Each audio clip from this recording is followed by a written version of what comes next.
Hello again. It's time for another curious vlog, installment number 2 of our hopefully long continuing series. Today I'm going to talk about the Gods of Relance. I got a question from a reader recently asking, because I've been doing the Great Galavar and we've been hearing about Saros and some of the background documents that I've been writing, he asked, what about the other gods? I've heard you mention there are other gods. Where are they and what are they up to? And this is one of those blind spots for me because I had assumed that everyone who reads my journal knows everything that I do, and at least when I write about it in my journal, I assume that everyone reads it and everyone remembers it, and obviously that's not true. So it occurred to me that this would be a great subject, not for a Curious Tale Saturdays article, but for the vlog, because if you already know what's up with the gods, then you can just skip it or watch and be reminded. And if you don't know, then I think this would fit well as a video. So, one of the interesting questions in storytelling that I would love to explore more is, what if there really were gods or a god and they really did talk to you the way that religious people claim actually happens in this world? What if that were actually real? That would be incredible. Society would look very different. So, in Relance, there really are 3 gods. They are not ever-present fixtures the way the sun is, that you can always see and that you always know are there. They're not as public, they're not as forthcoming as that, but they really do exist. They are actual characters, they are real entities, and many people on Relance worship one or more of them. There are also many other gods whom the religions of Relance postulate who aren't real, or who are real but aren't gods. And the question here of what a god is, in Relance, the gods are not omnipotent and they're not omniscient. They are omnipresent, but their potency, their power, and their knowledge are very high, certainly on a fundamentally different level from that of ordinary characters. So for all intents and purposes, they are supremely powerful and they're very knowledgeable. But they are not gods in any sense that I would personally call divine. That is, existing outside of nature and basically outside of physical quantification. They are real, you can interrelate to them. I'm not sure that definite, it's sort of a catch-22. My definition of divinity is such that it would be very hard for such a thing to exist. And yet that's the kind of God that most religions here on earth claim. An all-powerful, above the laws of physics, outside knowing. Anyhow, that's not what the Gods of Relance are. They are a part of the tapestry. They are there with the characters. Yes, they created the world, and they created the species of that world, but they are not above nature. They're certainly very well positioned in nature. They're very powerful, but they are not outside of physics. So, the gods, like I said, there are 3 of them, and a whole panoply of other gods that people believe in who don't exist or who do exist but aren't the 3 gods that I'm going to talk about. Of these 3 gods, there is one god in particular, I suppose, that I should start with, and that is the goddess Derishos. She is by far the most widely worshipped goddess on Relance, or god. Many people call her a goddess, and there's a backstory to that. She does appear as female. Obviously, when you're a god, your biological sex isn't particularly important, but because of her appearance, people identify her as female and call her goddess. But the S, there's a little bit of a backstory to that, which I won't get into today. She is the goddess of compassion. And what does that mean? Each of these gods has a title like that. There's Derishos, the goddess of compassion, Saros, the god of logic and wisdom, and Salvajos, the goddess of self. These titles are the culmination of people's best attempts to express what it is those gods hold dominion over.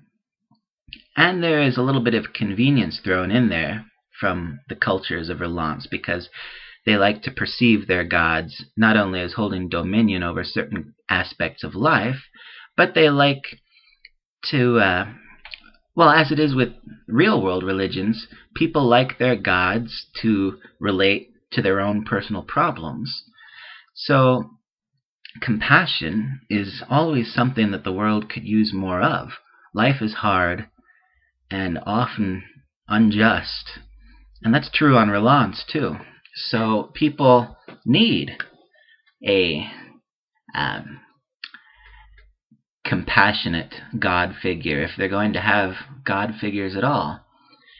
Derishos is, as far as people believe, that figure.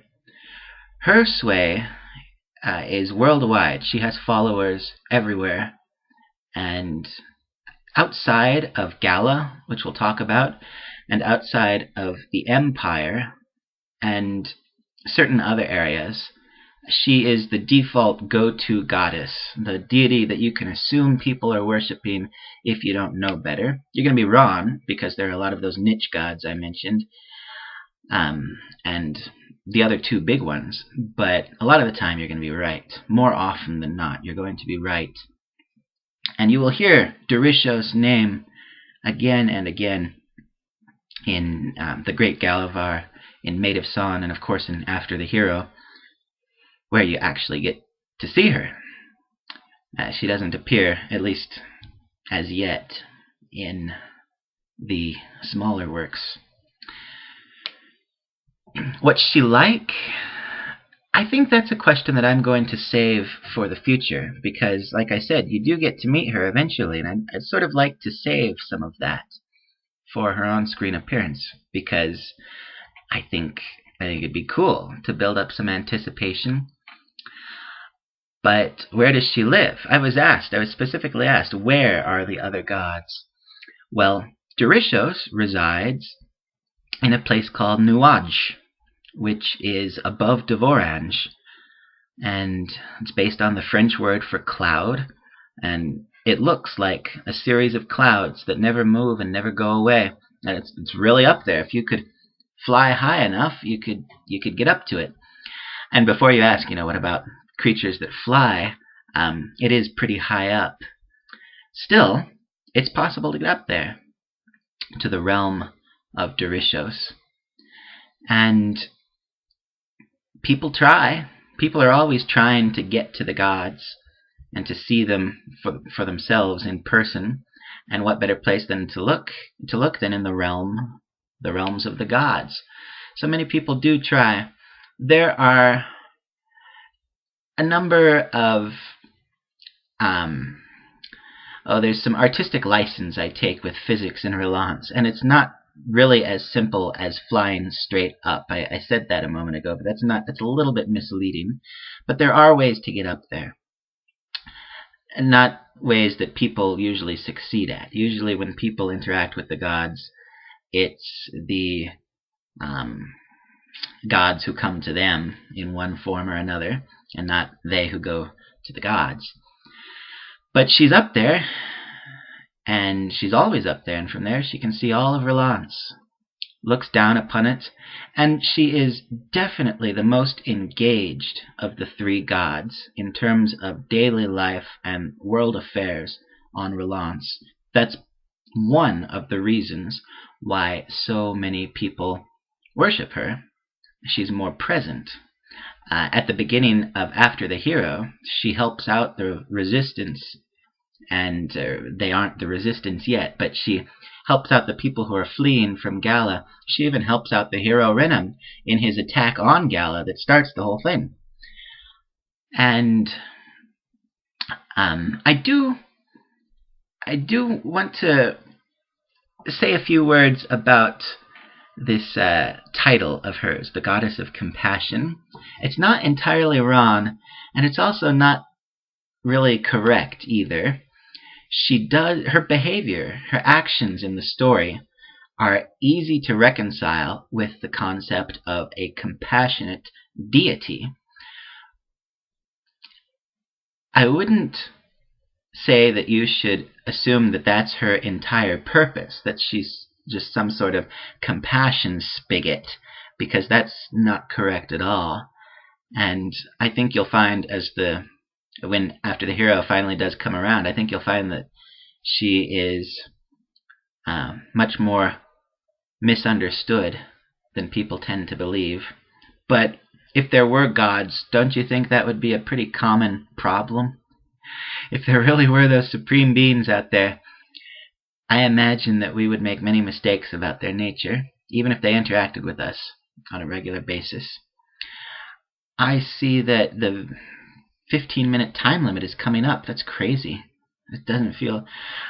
Anyhow, I'll probably split this into 2 videos rather than just stop with Derishos. Anyhow, she is above Devorange, which is another source for people's trepidation in After the Hero, because Gala takes over Devorange very early on and thus symbolically cuts off access to the Goddess of Compassion. It's a very worrisome time. And what else should I say? Maybe that's enough for Derishos, since I've already been talking for so long, apparently. I'll be back in just a moment with the other part of the video, and I'll talk about the other 2 gods. So join me then.